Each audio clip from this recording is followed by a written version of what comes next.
안녕하세요, 김현재입니다. 네, 오랜만에 공인중개사를 주제로 제가 이제 동영상 하나 찍었는데요. 그냥 재미삼아 봐주시면 좋을 것 같아요.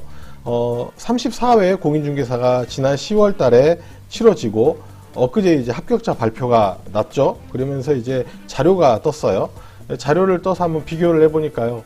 33회 결과와 34회 결과를 한번 비교해보면, 합격자는 19%, 이러니까, 이 19%는요, 응시 인원 대비 합격 인원이죠. 네. 최종 합격자는 응시 인원 대비 합격 인원이니까 2차 합격자는 31.59%가 되는 거고, 34회 시험, 그러니까 엊그제 발표된 그 결과를 보니까요, 1차 시험에서 13만 명이 응시해가지고 27,000명이 합격을 해서 20%, 그 다음에 65,705명이 응시를 해서 합격을 15,157명 해가지고 23% 정도의 합격률을 보이고 있습니다.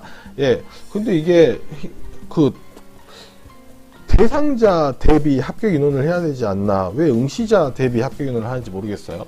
만약에 대상자, 그러니까 접수한 사람들을 중심으로 합격 인원을 나눠버리면은 이거 더 합격률이 떨어지게 되는 거죠. 뭐 아무튼 전년 대비 한 8% 정도 최종 합격자 합격률이 좀 감소했어요. 좀 어렵다고 볼 수가 있죠. 32회는요 40만 명이 시험 봤거든요. 근데 응시 인원이 점점점 떨어집니다. 부동산 경기가 좀 안 좋으니까 시험 보는 인원도 좀 떨어진 것 같아요. 작년 대비해서 올해 26% 정도 응시 인원이 좀 줄어들었고, 합격자 수도 그만큼 줄어들었죠. 27,000명 정도 합격을 했었는데 작년에 최종 합격입니다. 근데 올해는 46% 적은 15,157명이 합격을 했어요. 우리가 지금 보니까 32회 때 40만 명, 33회 때 38만 명, 34회 때 28만 명 시험 봤는데 요게 어마어마한 숫자입니다. 올해 수능에 응시한 수험생들 있죠? 이 수험생들 44만 명인데요. 검정고시 졸업생들 빼면 30만 명이에요. 그러니까 어른들의 수능이죠, 거의. 예, 거의 고등학교 3학년들의 수능 보는 인원처럼 공인중개사 시험을 본다. 굉장히 국가적으로 대단한 시험이지 않나 싶습니다. 예. 제가 보기에는 33회보다 34회가 어떻나, 저도 한번 그 다운받아 가지고 출력해서 시험 문제 풀어봤는데요. 부동산 학계로는 작년하고 좀 비슷한 것 같아요.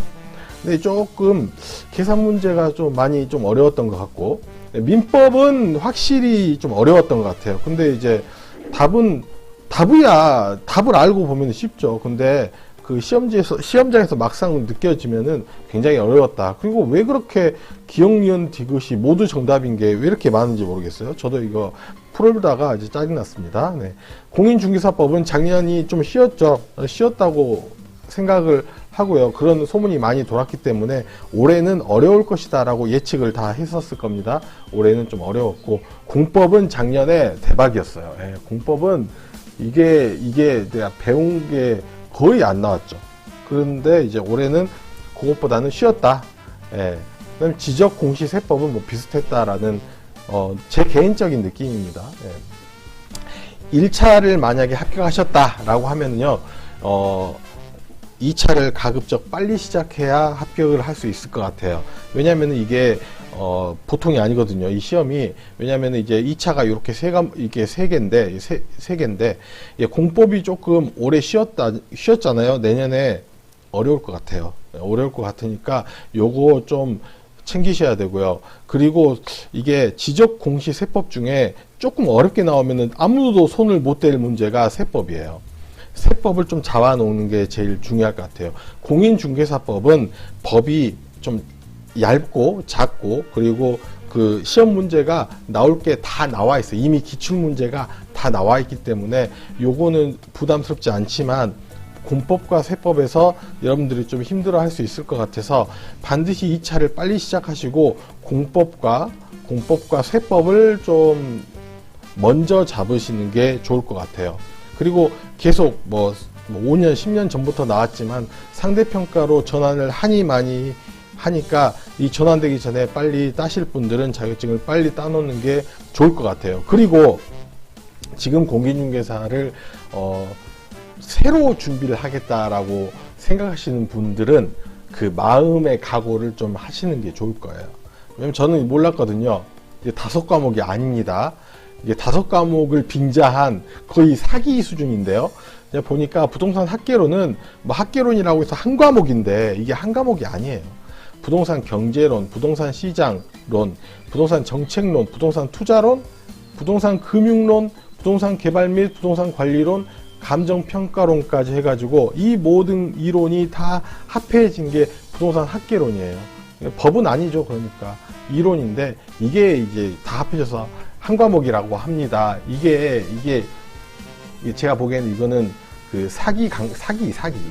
그렇죠? 네. 민법은 양반이에요. 민법과 민사특별법 2개만 합해진 건데 이것도 따지고 보면은 민법도 이렇게 나눠지긴 해요. 근데 이 정도는 다 죽은 거죠. 뭐 주택임대차 보호법, 상가임대차 보호법 이게 다 법인데 가등기 담보법, 그 다음에 집합 건물에 관한 법, 그다음에 부동산 실명법인데 뭐 이거는 이거 그런가 보다 하는 거고 이제 업으로 공인중개사를 하겠다, 이제 개공이나 소공이 되겠다 하신 분들은 요 과목이 제일 중요하죠. 공인중개사법하고 이제 중개실무가 중요하죠. 부동산 거래 신고 등에 관한 법은 예전에는 공법에 들어가 있었다고 합니다. 근데 이게 빠져나와가지고 이제 공인중개사법으로 들어와서 이게 조금 공인중개사법 안에서는 난이도가 좀 있는 어려운 부분이다라고 얘기들을 하더라고요. 예. 그다음에 부동산 공법입니다. 여러분 공부해본 사람들 알아요. 부동산 공법이라는 법이 없습니다. 예, 사법, 공법 이렇게 했는데 사법은 개인과 개인 간의 그 관계를 규율하는 법이거든요. 그 민법이 대표적인 사법인데 공법은 국가기관이 개인을 규율하는 그 통제하는 법을 공법이라고 하니까 공법이라는 법명은 없고 이런 거죠. 국토계획법, 도시개발법, 도시정비법, 주택법, 건축법, 농지법 이게 전부 다 국가기관이 개인을 규율하게 만든 법이기 때문에 요거를 다 합해서 공법이다라고 얘기해서 이게 한 과목이다라고 하는데 이게 한 과목입니까? 이게 한 과목이에요? 하나, 둘, 셋, 넷, 6과목이지? 제 개인적으로는 그렇게 생각합니다. 그 다음에 공시세법인데 이것도 지적법이 숨어 있어요. 이렇게 살짝 숨어 있어요. 지적법, 공시법, 세법 이렇게 들어오고 있습니다. 예.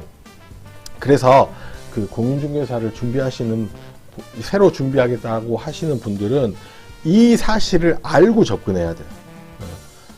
괜히 5과목이면 한 달에 한 과목씩 5개월이면 되지 안 돼요. 안 돼.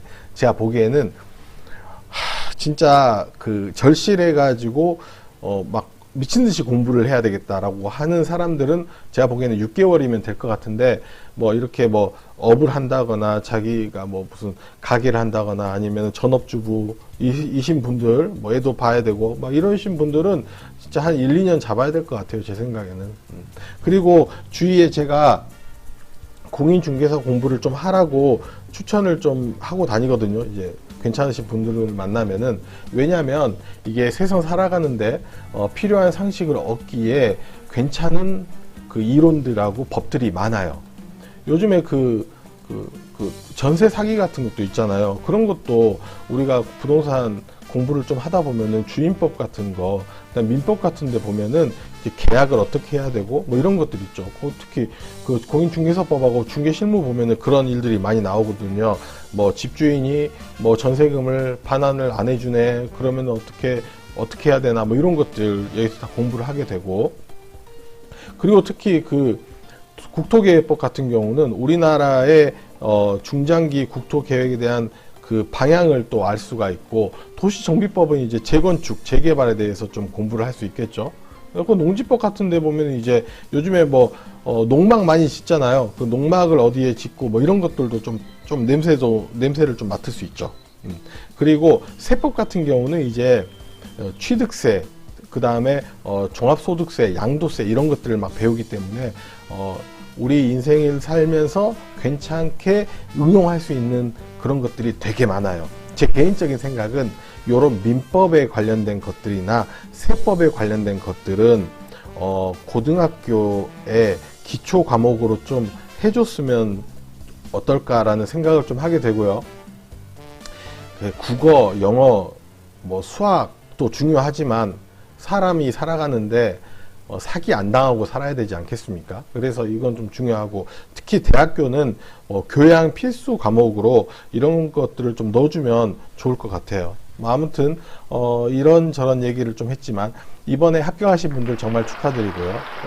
보시면 아시다시피 합격률은 항상 20%에서 30%를 유지하고 있습니다. 그리고 객관식 절대평가이기 때문에 남들하고 이제 뭐 경쟁을 해서 이기는 그런 시험이 아니기 때문에 열심히 본인만 한다면 얼마든지 합격할 수 있는 시험이니까 준비하시는 분들 화이팅 하시고, 그리고 합격하신 분들은 축하드리고 뭐 그렇습니다. 예.